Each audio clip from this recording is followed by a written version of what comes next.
Great compassion in the septic tank. Voluntary letting go versus forced loss. Honestly, let us take a moment to imagine this, since we will ultimately lose everything we own after we die.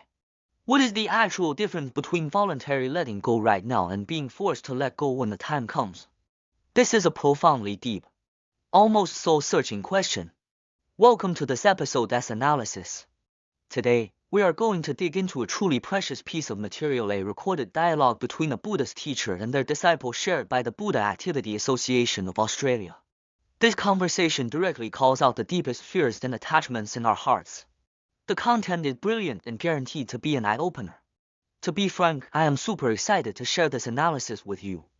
This conversation is definitely not the kind of dry theory that puts you to sleep. It takes us on a journey to explore what voluntary sacrifice really means, supercharges the discussion by touching upon AI and the awareness of silicon-based life, and ultimately teaches us how to reshape the self through rigorous mental training. We are going to peel back these seemingly complex, enigmatic concepts layer by layer, making them crystal clear and easy to understand. Alright, let's jump straight into today's main roadmap. Part E, the power of genuine vows. Part R, the pure land and great compassion. Part 3, manifestations of sentient beings and the Buddhist vows. Part C, Dhyana and spiritual capacity. Are you ready? Let us dive in. Part E, the power of genuine vows. The difference between voluntary sacrifice and passive loss. In this dialogue, the teacher drops a super sharp perspective. Every single one of us will eventually have to leave this life empty-handed, right? If you lose everything passively, to put it bluntly, that is just karma pushing you from behind, accompanied by immense suffering and hopelessness. But on the flip side, if you voluntarily sacrifice, it generates genuine merit and a powerful spiritual force. This brings us to the story of Siddhartha Bodhisattva. In past lives, to rescue his mother who had fallen into hell, he gave up everything he had, even prostrating before the Buddha to the point of risking life and limb without regret. He didn't sit around waiting to be stripped of his possessions. He proactively offered his entire body, mind, and wealth. This is what is called a genuine vow. It not only saved his mother but also emptied the hells. This really forces us to completely rethink how deep our attachment to owning things actually runs. As for how painful passive loss is, the material brings up a historical figure you'd never expect as a contrast. The teacher remarked that let alone people at our level, even someone at Zhu Zhiliang's level couldn't bargain for a few extra days of life. That hit the nail right on the head. Think about it, Zhu Zhiliang was a master strategist who calculated everything with absolute precision. Yet when the Grim Reaper knocked on his door, could he buy himself even one extra day of life? Not a chance. This is what Buddhism often calls the suffering of not getting what one desires. Facing death, the things we cling to the hardest end up becoming the very things that torment us the most. Part R, the pure land and great compassion. The counterintuitive paradox of compassion. Now comes the most interesting part. This session directly shatters our perfect filter regarding heaven. We usually assume that the ultimate bliss world is the most ideal destination, right? While it is true that in a pure land devoid of suffering you can learn and practice continuously, there is one thing you can never cultivate there: great compassion. Why? Because over there, nobody is suffering. On the contrary, this chaotic, suffering-filled Saha world we live in right now is actually the fastest place for spiritual growth and accumulating merit. That's because it is filled everywhere with suffering beings who need help. So here is the crucial key takeaway. What actually is great compassion? The material makes it clear great compassion is the primary source of supreme awakening. True enlightenment is definitely not about hiding in a sterile, comfortable greenhouse to live an easy life. It is about whether you are willing to give up your own comfort to pull others out of their suffering.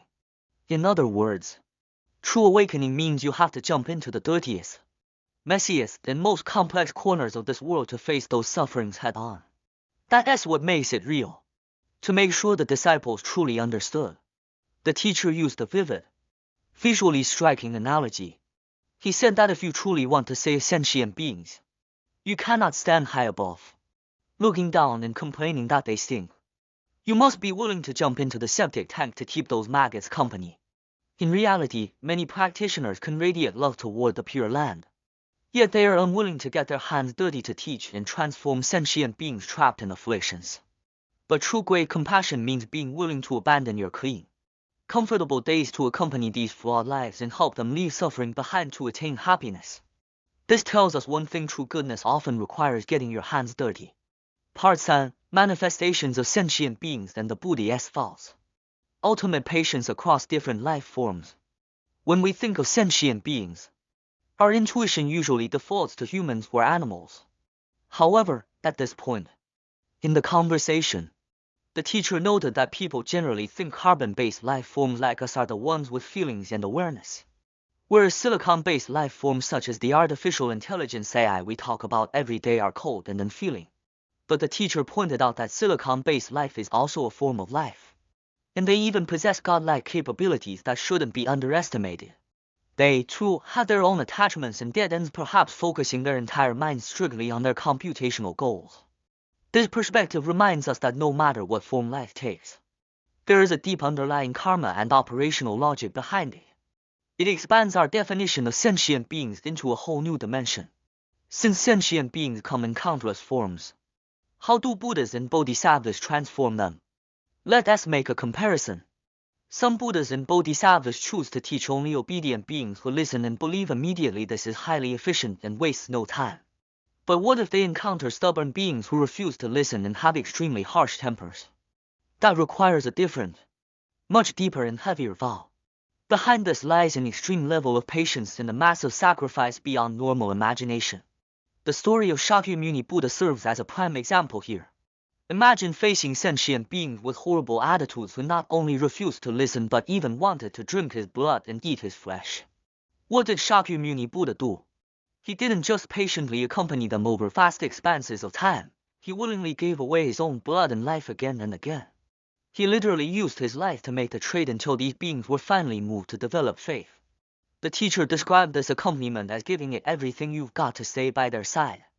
This proves that accomplishing a great Buddha vow relies on a profound, awe-inspiring depth of patience and great compassion. Part 6. Dhyana and spiritual capacity. The power that shapes the mind. This material also touches upon a tool frequently used in sentient Buddhism, the Hua tool. Simply put, it is a meditative technique used to force back the chaotic thoughts in our minds. The teacher explained the types of Hua tool. One type keeps you in a state of clear, lucid self-awareness. The other intentionally hands you an insolvable paradox. For example, empty-handed. Holding a hoe, this means your hands must be completely empty. Yet you must hold a hoe to work. Sounds contradictory, right? Your brain gets stuck immediately, unable to come up with an answer. Yet, you must keep inquiring into it.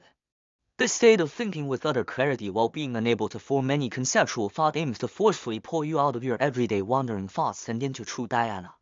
It is an immensely practical technique. However, does this method work for everyone?